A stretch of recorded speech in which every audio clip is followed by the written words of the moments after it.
출신의 언론인 고 이규태 씨가 수년 동안 신문에 연재한 글을 9권의 시리즈로 펴낸 책이 있습니다. 눈물의 한국학, 아리랑의 한국학, 배꼽의 한국학 등등 이렇게 한국학 시리즈로 되어 있는데 그중 한 책에 이런 글이 실려 있었습니다. 나, 즉 자아 속에는 세 개의 나가 공존하고 있다.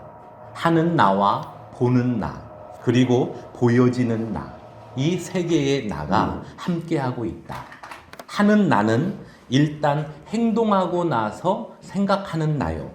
보는 나는 생각하느라 행동을 하지 못하는 나이며, 보여지는 나는 남의 눈에 비치는 나를 의식하여 그에 따라 생각하고 행동하는 나다. 이 세 개의 나가 공존하고 있는데, 하는 나가 강한 사람은 무분별하게 일만 저질러 놓고 뒷마무리를 하지 못하는 흠이 있고, 보는 나가 강한 사람은 말만 앞세우고 이것저것 따지느라 이익을 놓치는 흠이 있고, 보여지는 나가 강한 사람은 남들의 비위나 눈치 보느라 자신의 생각과 주장을 잃어버리는 흠이 있다.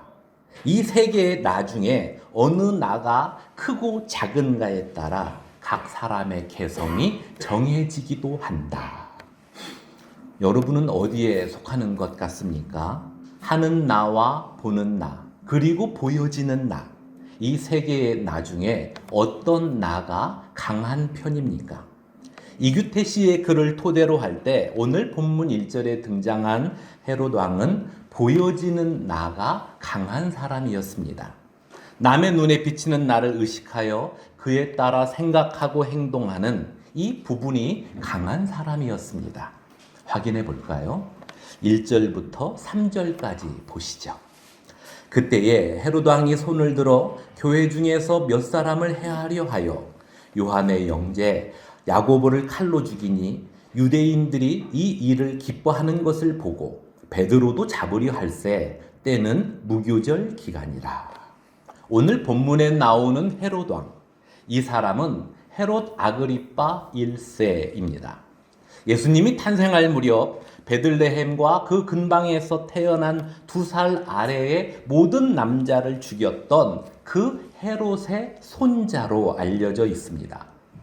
헤롯 아그리빠의 아버지 이름은 아리스토블루스 4세인데 그는 자신의 아버지인 헤롯과 권력 다툼을 하다가 아버지 헤롯에 의하여 죽임을 당했습니다. 그때 헤롯 아그리빠의 나이가 4살입니다. 헤롯은 차마 어린 손자까지 죽일 수 없어서 헤롯 아그리빠를 로마로 보냅니다. 로마에서 성장하게 된 헤롯 아그리빠에겐 함께 공부하던 2명의 친구가 있었는데 그 친구들의 이름은 가이우스와 글라우디오입니다. 후에 가이우스는 로마의 제3대 황제가 되고 글라우디오는 로마의 제4대 황제가 됩니다. 한편 유대 땅에선 헤롯이 죽은 후 그의 아들 4명이 땅을 사분할하여 통치하고 있었습니다. 그중 갈릴리 북동쪽에 위치한 땅을 다스리던 헤롯 빌립 2세가 죽게 되자 가이우스 황제가 그 자리에 헤롯 아그리빠를 심어주었습니다.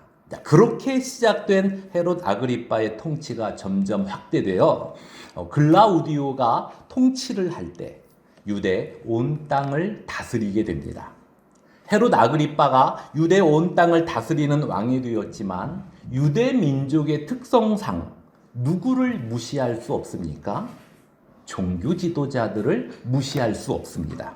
그러므로 헤롯 아그리빠 입장에서 유대 통치가 순조로우려면 종교 지도자들을 아예 처음부터 힘으로 찍어 누르든지 아니면 종교 지도자들이 원하는 것을 파악하여 적당하게 맞춰주면 됩니다. 헤롯 아그리빠는 무엇을 선택했습니까? 후자입니다. 종교 지도자들이 원하는 것을 적당하게 맞춰주기로 했습니다. 서두에서 언급한 이규태 씨의 표현을 빌리자면 헤롯 아그리빠는 보여지는 나가 강한 사람이었습니다. 당시 유대 땅의 분위기는 어땠습니까? 유대 종교 지도자들이 그리스도인들을 핍박하던 시기였습니다. 헤롯 아그리빠 입장에선 좋은 건수가 생긴 것입니다. 종교 지도자들의 지지를 받을 수 있는 건수가 생긴 것입니다. 이에 헤롯 아그리빠가 예수님의 직계 제자였던 야고보를 잡아서 죽였습니다. 그 모습에 유대인들이 기뻐하는 것을 보고 헤롯 아그리빠는 베드로까지 잡아서 옥에 가두었습니다. 이제 베드로도 죽을 위기입니다. 공교롭게도 베드로가 잡힌 그때는 무교절 기간입니다. 무교절은 유대인들의 3대 명절 중 하나입니다. 그러므로 그 기간엔 잠시 사형 집행이 중단됩니다. 하지만 명절이 끝나면 즉시 집행됩니다. 4절 말씀이 그 내용입니다. 보시죠. 베드로를 잡음에 옥에 가두어 군인 내식인 내 패에 맡겨 지키고 6월절 후에 백성 앞에 끌어내고자 하더라. 베드로가 위기를 당했습니다. 베드로의 이 위기는 베드로만의 위기가 아니었습니다. 베드로는 당시 그리스도인들의 지도자였으므로 베드로의 위기는 곧 모든 그리스도인들의 위기였습니다.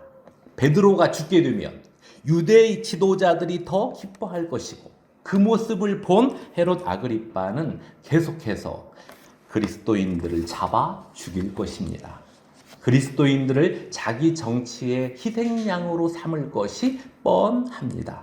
이 위기 앞에서 그리스도인들은 무엇을 했습니까? 베드로가 감옥에 갇힌 그 상황에서 그리스도인들이 할 수 있는 게 무엇이겠습니까? 베드로가 감옥에 갇혔을 때 그리스도인들이 할 수 있는 범위란 크게 3가지입니다. 먼 나라로 도망을 치든지, 아니면 오늘부터 나는 예수님 안 믿겠습니다 라고 선언을 하든지, 아니면 하나님께 기도하는 이 3가지 뿐이었습니다.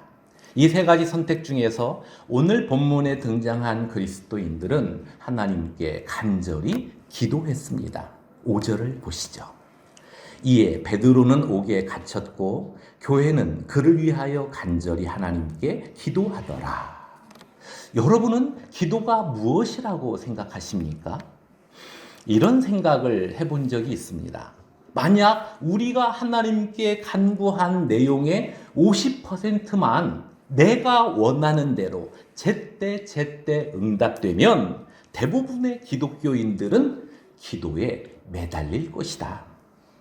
물론 기도가 간구에 국한되지 않고 하나님께서 베풀어 주신 은혜에 감사하는 찬양의 측면과 지은 죄를 애통해하며 결단하는 회개의 측면, 그리고 말씀에 순종하기 위하여 두 손을 모으는 측면까지 이 모든 것을 통틀어 기도라 하기에 기도를 하나님과의 교제라 일컫지만, 그럼에도 불구하고 일반적으로 간구가 기도의 많은 부분을 차지하고 있습니다. 그러므로 성도의 간구에 대하여 하나님께서 좀 눈에 띄게 또 손에 잡히게 응답해 주신다면 우리 모든 성도들이 하나님 앞에서 더 열심히 기도하지 않을까, 이 생각을 해본 적이 있습니다. 그러니까 이 생각을 뒤집어 보면 성도가 기도 생활을 꾸준히 하지 못하는 까닭은 간구에 대한 응답의 경험을 많이 하지 못했다는 이야기가 됩니다. 그래서 한때 기도 생활을 잘하던 성도들도 지금은 기도와 멀어진 채 살아가는 분들이 많고, 기도를 꼭 해야 하는 어떤 상황에서도 기도하지 못한 채 힘든 상황을 그냥 맨몸으로 받아내는 성도들도 있습니다. 심지어 기도해야 하는 이 상황을 짐스럽게 여기기도 합니다. 여러분에게 묻겠습니다. 여러분에게 있어서 기도란 힘이 되는 은혜의 수단입니까? 아니면 짐이 되는 종교 형식입니까? 저는 목사 안수를 받은 지 어느덧 22년이 조금 넘었습니다. 그런데 아직도 설교 때문에 애를 먹습니다. 준비하는 과정이 힘들기 때문입니다. 본문을 읽고 이해하고 전해야 할 중심 내용을 찾고 그에 따른 자료를 준비하고 쉽게 그리고 논리적으로 전개하고 행여 성도들이 듣고 오해하지 않도록 문장을 다듬고 또 다듬는 이 작업이 매우 버겁습니다. 이러한 과정을 거친 설교의 원고를 다시 살펴보면 왠지 중요한 내용을 놓친 것 같고 설교의 깊이와 넓이가 부족한 것 같으며 또 청중들이 지루해할 것 같은 이런 복잡한 생각들이 종종 저를 힘들게 합니다. 그래서 저에게 설교는 무거운 짐입니다. 그런데 이 생각을 저만 하고 있는 건 아니었던 모양입니다. 어떤 목사님께서 이런 내용의 글을 올렸습니다. 설교는 설교자에게 짐이면서 동시에 힘입니다. 사무치게 할 말이 없어도 마땅히 선포되어야 할 말씀을 전해야 하니 짐입니다. 설교할 자격이 없어도 들을 자격이 있는 성도들을 상대해야 하니 짐입니다. 하지만 설교자 자신이 자기 설교의 1차 청중이 되니 힘입니다. 증언으로서의 선포가 도리어 설교자를 더 가슴 뜨거운 증인으로 만들어주니 힘입니다. 그래서 힘들다 하면서도 설교자는 강단 위를 힘차게 오를 수 있습니다. 이런 글이었습니다. 그러니까 설교자에게 있어서 설교는 짐이면서 동시에 힘이 된다는 이 글에 공감했던 기억이 납니다. 이처럼 성도에게 있어서 기도는 짐이면서 동시에 힘이 된다고 생각합니다. 당장의 응답이 없어도 계속 기도해야 하기에 짐이 될 수도 있지만 기도할 때 응답과는 별도로 하나님께서 위로해 주시기에 기도는 힘입니다. 오늘 본문에 나오는 그리스도인들을 보십시오. 그들이 베드로를 위해 간절히 기도하고 있었습니다. 그런데 당시 상황이 얼마나 절망적이었냐면 베드로를 위해 간절히 기도하면서도 응답에 대한 확신이 없을 정도로 절망적인 상황이었습니다. 그 상황을 잠시 볼까요? 하나님께서 보낸 천사의 도움으로 말미암아 감옥에서 나온 베드로가 마가 요한의 어머니 마리아의 집으로 갔습니다. 12절을 보시죠. 깨닫고 마가라 하는 요한의 어머니 마리아의 집에 가니 여러 사람이 거기에 모여 기도하고 있더라. 그날 또 그리스도인들 여러 명이 함께 모여 베드로를 위해 기도하고 있었습니다. 바로 그곳으로 베드로가 간 것입니다. 누가 베드로를 맞이했습니까? 베드로가 대문을 막 두드리자 로데라 이름하는 여자아이가 나왔습니다. 로데는 대문을 열려고 나왔다가 베드로의 음성을 확인하고 너무나 기쁜 나머지 대문 여는 것을 잊은 채 방으로 달려갑니다. 그리고 그곳에 모인 사람들에게 베드로 선생님이 지금 대문 밖에 와 있다며 전합니다.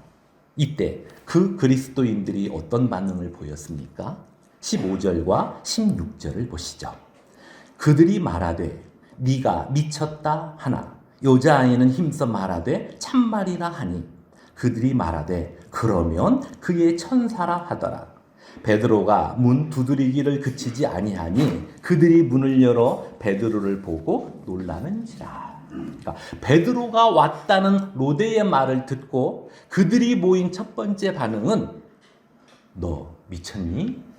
였습니다. 이에 로데가 진짜라며 힘주어 말하자 그들은 그러면 네가 베드로의 천사를 본 모양이로구나 라고 반응합니다. 그때 밖에서 계속 대문 두드리는 소리가 나자 그들이 직접 나갔습니다. 문을 열고 베드로를 본 그 그리스도인들은 놀라서 차 빠질 뻔했습니다. 그러니까 무슨 이야기입니까?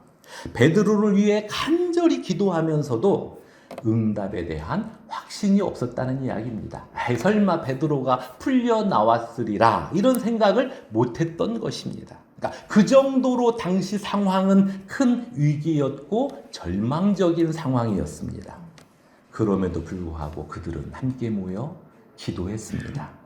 당장의 응답이 없어도 계속 기도해야 한다는 것을 알았기 때문입니다.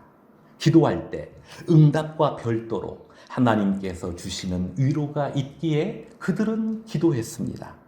만약 베드로의 위기가 그리스도인들 전체의 위기가 아닌 베드로만의 위기라 할지라도 믿음 안에서 한 형제 되었으니 베드로를 위해 계속 기도함이 마땅하다고 생각했던 것 같습니다. 이 그리스도인들의 기도를 하나님께서 들으셨습니다. 이에 어떻게 하셨습니까? 7절부터 10절까지 보시죠.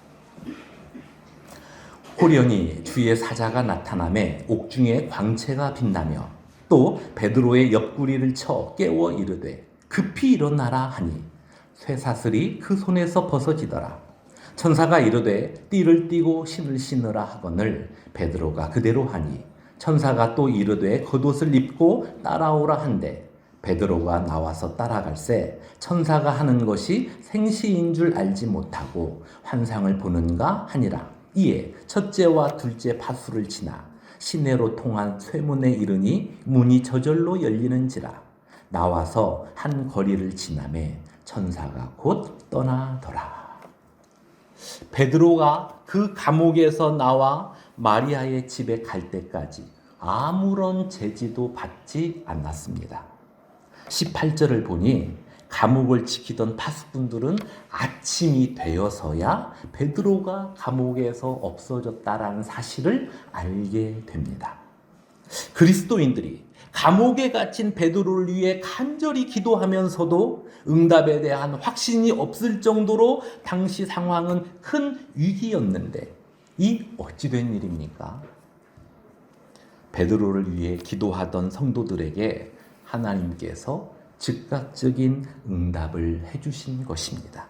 이와 같이 큰 위기의 상황 또 절망적인 상황일지라도 우리 하나님은 간단히 해결해 주실 수 있습니다. 그러므로 성도는 기도해야 합니다. 그런데 하나님의 응답이 매번 동일하진 않습니다. 어떤 땐 이 상황에선 하나님께서 살짝만 도와주면 해결이 될 텐데 라고 여겨지는 어떤 일에 대하여 하나님께서 오랫동안 침묵하실 때도 있습니다. 그러나 여러분이 원하는 그 어떤 내용이 당장 이루어지지 않아도 낙심하지 마십시오. 내가 원하는 때에 맞춰 하나님이 움직이지 않는 건 하나님에겐 골든타임이 없기 때문입니다. 잘 알다시피 화재가 나거나 위급한 환자가 발생했을 경우 최초 5분 이내에 현장에 도착하는 재난 대응 제도, 이것이 골든타임제입니다. 그러니까 위급 상황에 대한 대응 제도이죠. 화재 발생 후 5분이 지나면 불이 급속도로 번질 가능성이 크고 심정지 환자 역시 4-5분 이내에 적절한 조치를 취하지 않으면 생존율이 급격히 감소됩니다. 그래서 환자의 생명과 화재 진압을 위해 신속히 5분 안에 현장에 도착하는 것을 목표로 하죠. 그러므로 신속히가 매우 중요합니다. 그러나 하나님은 골든타임의 제한을 받지 않습니다. 한번 생각해 보십시오. 누가 시간을 만들었습니까? 하나님께서 태초에 일과 달과 년, 즉 시간을 만드셨습니다. 하나님은 시간을 만든 분이므로 시간의 제한을 받지 않습니다. 시간을 초월하여 계십니다. 시간과 공간 안에 계시지 않고 시간과 공간 밖에 초월하여 계십니다. 그 능력으로 인해 하나님은 저와 여러분에게 가장 적당한 시간과 때가 언제인지 정확히 아십니다. 우리는 지금 당장이 가장 적당한 때인 줄 알고 있으나 하나님에겐 하나님의 가장 적당한 때와 시간을 알고 있습니다.